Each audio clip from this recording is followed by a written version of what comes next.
Does anyone know the story behind 7 Days to Die? I had a general, vague idea, major disaster creating an apocalypse situation, and then zombies. But why? How? So I looked it up. I first found the story on the 7 Days to Die fandom wiki, but then I went to the official 7daystoDie.com website, and it's the same story verbatim.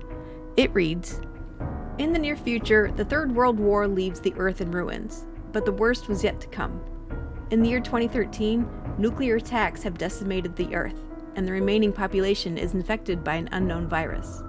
Nobody knows for sure if it was the radiation, the biochemical weapons, or an act of God, but an unknown virus soon transforms the surviving humans into an army of the animated dead, acting as a single-minded being."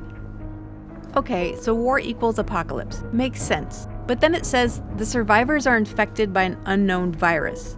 A virus. Okay, that makes sense too. Viruses suck. Ever heard of rabies? What doesn't make sense is that in-game we cure a minor infection with honey, or a more established infection with antibiotics. Let's unbox that. Honey is a natural antibiotic. It has a high sugar content, which, when used topically, draws fluid out of the bacterial cells, either killing them or damaging them enough to prevent growth. So it makes sense in the game to go to honey for an infection. But in the game, we drink it. That's doing nothing, except spiking our blood sugar levels. If we applied it topically to a bite wound from a zombie, it might help a little, even if it just helps the wound heal, while the virus runs rampant in our bloodstream. Which brings me to my point. It's a virus.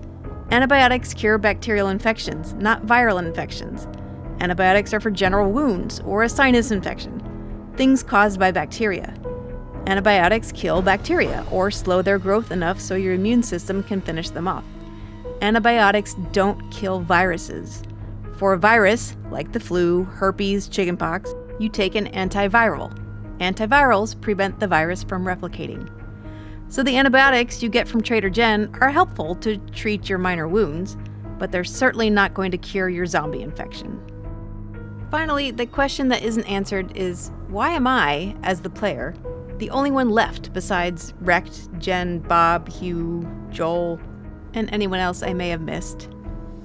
Oh, and then there's the asshole that flies the plane that drops supplies every so often. Well, the traders won't fight zombies. Supply drop pilot never lands to fight zombies.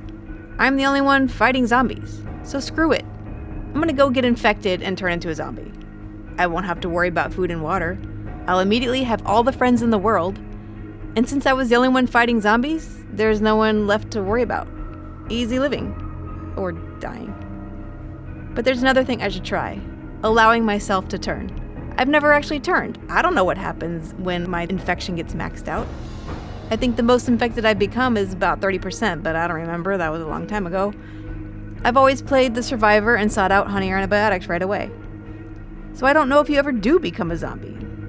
The story we just read says that the infected die within 7 days and soon reanimate, becoming bloodthirsty zombies. I'm feeling parched, so let's go get infected.